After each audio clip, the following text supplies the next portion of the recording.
আমি doctor S Chakraborty, clinical and interventional cardiologist. আমি আপনাদেরকে দেখাতে চাই যে হার্টটা ভালভগুলো কিভাবে কাজ করে, একটু প্র্যাকটিক্যালি আমি দেখাতে চাই যে এটা হলো ভালভের পর্দাগুলো বন্ধ হয়ে যাওয়া, আর এটা হলো পর্দাগুলো খুলে যাওয়া। তো প্রতিটা বিটের সাথে হার্ট যখন বিট করে প্রতিবার ভালভ ওপেন করবে, ক্লোজ হবে, ওপেন করবে, ক্লোজ হবে। এটা ক্লোজ ক্লোজ থাকলে হবে কি, ঠিকভাবে যদি ক্লোজ হয়, পর্দাগুলো যদি ঠিকভাবে বন্ধ হয়, তখন ব্লাড লিক করতে পারবে না, উল্টো দিকে যেতে পারবে না।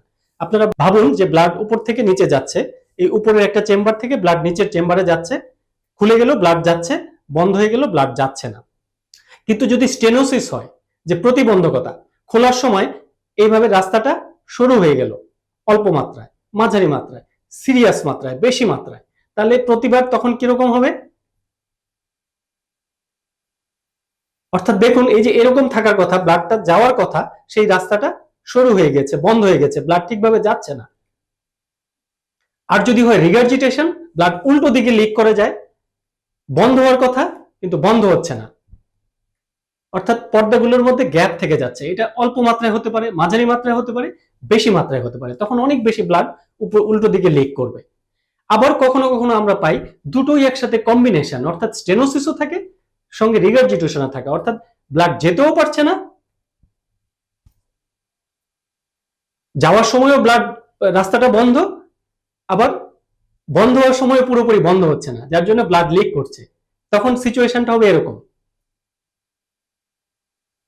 আবার কখনো কখনো আমরা পাই পর্দাগুলো নষ্ট হয়ে যাওয়ার কারণে কোনো একটা পর্দা ঝুলে পড়ে, যার জন্য ঠিকভাবে এটা বন্ধ হওয়ার কথা, এটা দেখা যায় যে এরকম ঝুলে পড়তেছে, যার জন্য ব্লাড উল্টো দিকে লিক করে। তো এই যে সমস্যাগুলো হচ্ছে ভালভের, তো এদের লক্ষণ কি হবে?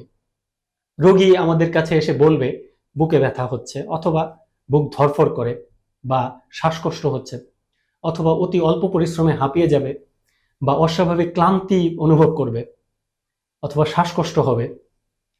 যখন এটা খারাপ পর্যায়ে চলে যাবে, তখন দেখা যাবে যে পা ফুলে যায়, পায়ে পানি আসে, পেটে পানি আসে, পেট ফুলে যায়। আবার অ্যাওর্টিক ভালভের সমস্যার জন্য দেখা যায় যে রোগীর একটা হঠাৎ করে যেন মাথাটা শূন্য শূন্য মনে হচ্ছে, চোখ মুখ অন্ধকার হয়ে যাচ্ছে, এরকম একটা অনুভব হয়। এমনকি রোগী 2-1 সেকেন্ডের জন্য সেন্সও হারাতে পারে, অজ্ঞানও হয়ে যেতে পারে।